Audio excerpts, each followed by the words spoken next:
राम श्रीरामचन्द्र जय जय राम करुणाभिरामा कमनीय नाम। राम श्रीरामचन्द्र जय जय राम कोदण्ड राम कल्याण राम शरणागत परिपालन श्रीचरण राम। राम श्रीराम साई राम समर विजय राम साकेत राम। समर विजय राम साकेत राम। राम श्रीरामचन्द्र जय जय राम। ഓം ശ്രീ സായിറാം. ഭഗവാന്റെ പാതാരബിന്ദങ്ങളിൽ സാഷ്ടാംഗ പ്രണാമം. ശ്രീരാമനവമി ദിവസമാണ്. സ്വാമി രാമന്റെ കഥ പറയുന്ന സമയത്ത്, രാമന്റെ കഥ എന്ന് പറഞ്ഞാൽ സ്വാമിയുടെ തന്നെ കഥയാണ്, ത്രേതായുഗത്തിൽ പറയുന്ന സമയത്ത് വളരെ രസകരമായിട്ടുള്ളൊരു സംഭവം ഭഗവാൻ പറയാറുണ്ട്.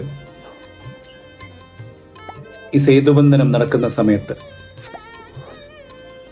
ഭാരതത്തിൽ നിന്ന് ലങ്കയിലേക്ക് ആ സമുദ്രത്തിൽ ഒരു പാലം ആ വാനരസേന നിർമ്മിച്ചപ്പോൾ ഈ പാലം നിർമ്മിക്കാൻ ഉപയോഗിച്ചത് കല്ലുകളാണ്. ഈ കല്ലുകൾ കിട്ടിയത് എവിടെ നിന്നാണ്?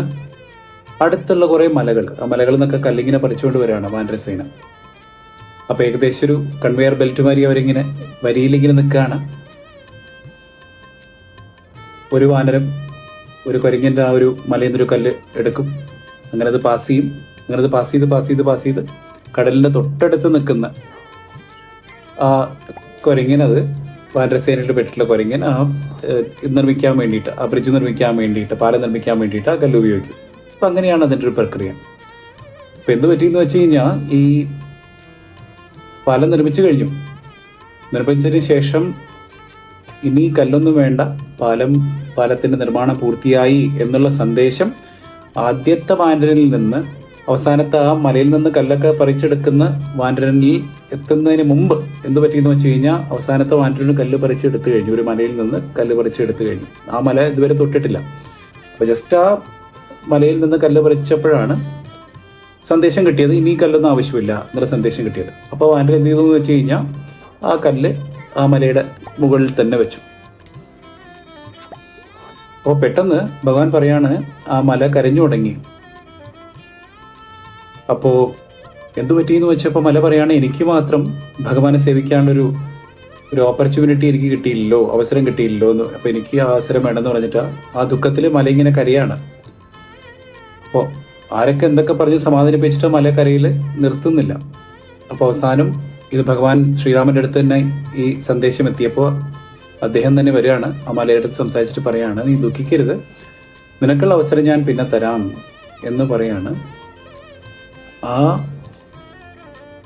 മലയ്ക്ക് പിന്നെ കിട്ടിയ അവസരമാണ് ദ്വാപരയുഗത്തിൽ ശ്രീകൃഷ്ണനായിട്ട് ഭഗവാൻ വന്ന സമയത്ത് ഗോവർദ്ധനഗിരിയായിട്ട് ഭഗവാൻ കൃഷ്ണൻ വൃന്ദാവനത്തിലുള്ള വാസികൾ മുഴുവൻ ആ മഴയിൽ നിന്ന് രക്ഷിക്കാൻ വേണ്ടിയിട്ട് ഈ കയ്യിലിങ്ങനെ പൊക്കി പിടിച്ചില്ലേ ഗോവർദ്ധനമല, ആ ഗോവർദ്ധനഗിരി. ഇപ്പോൾ ഗോവർദ്ധനം ആ ഏരിയയിലൊക്കെ പോയി കഴിഞ്ഞാൽ അവരുള്ള ആൾക്കാരൊക്കെ പറയും, ശരിക്കും ഇവിടെ കൊണ്ടുവന്നത് ആഞ്ജനേയൻ തന്നെയാണ്, ഈ മലയെ മല ഇവിടെ വന്ന് വെച്ചതെന്നൊക്കെ പറയും.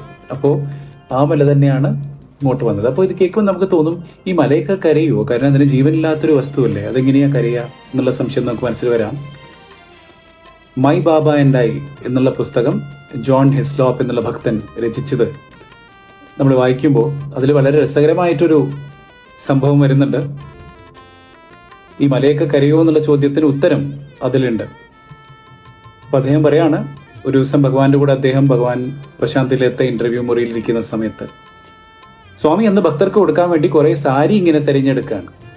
അപ്പോൾ തിരഞ്ഞെടുത്ത കൂട്ടത്തിൽ ഭഗവാൻ കുറച്ച് സാരി സെലക്ട് ചെയ്തു. ഒരു സാരി ഭഗവാൻ സെലക്ട് ചെയ്തില്ല, അതിങ്ങനെ മാറ്റിവെച്ചു. കുറച്ച് നേരം കഴിഞ്ഞ് ജോൺ ഹിസ്ലോപ്പ് അദ്ദേഹം ശ്രദ്ധിക്കുകയാണ്, ആ സാരിയുടെ തുമ്പത്തിൽ നിന്നിങ്ങനെ വെള്ളം ഇങ്ങനെ ഒഴുകി വരികയാണ്. ഭഗവാൻ ചൂണ്ടിക്കാണിച്ചുകൊണ്ട് പറയാണ്, നിനക്ക് കണ്ടിട്ട് അതിശയാവുന്നുണ്ടോ എന്തുകൊണ്ടാണ് സാരിയിൽ നിന്ന് ഇങ്ങനെ വെള്ളം ഒഴുകി വരുന്നത്? കാരണം ഭഗവാൻ ഇത് സെലക്ട് ചെയ്യാത്തതുകൊണ്ട്, ഭഗവാന്റെ സേവനത്തിന് വേണ്ടി ഇത് ഭഗവാന്റെ വർക്കിന് വേണ്ടി സെലക്ട് ചെയ്യാത്തത് കൊണ്ട് ആ ദുഃഖം കൊണ്ട് ഈ സാരി കരയാണ്. വീപ്പിംഗ് സാരീസ് എന്ന് പറഞ്ഞൊരു ചാപ്റ്റർ ആ പുസ്തകത്തിലുണ്ട്, വായിച്ചു നോക്കുക. അപ്പോൾ ഒരു സാരിക്ക് കരയാമെങ്കിൽ ഒരു മലയ്ക്കും കരയാം. അതിൽ നിന്ന് നമ്മൾ മനസ്സിലാക്കുന്ന ഒരു തത്വം എന്താണെന്ന് വെച്ച് കഴിഞ്ഞാൽ, സർവം ജീവം, എല്ലാത്തിലും ജീവനുണ്ട്, എല്ലാത്തിലും ഈശ്വരനുണ്ട്, എല്ലാത്തിലും പരമ്പൊരുളുണ്ട്. ഈശ്വരൻ മനുഷ്യരിലും മൃഗങ്ങളിലും നടക്കുന്നു, ഈ മനുഷ്യനിൽ സംസാരിക്കുന്നു. പക്ഷെ നമ്മൾ ജീവനില്ല എന്ന് വിചാരിക്കുന്ന സർവവസ്തുക്കളിലും ഈശ്വരൻ ഉറങ്ങിക്കിടക്കാണ് എന്ന് എന്ന് ചിന്തിക്കുന്നവർ പറഞ്ഞിട്ടുണ്ട്, പല ഋഷിവര്യന്മാരൊക്കെ പറഞ്ഞിട്ടുണ്ട്.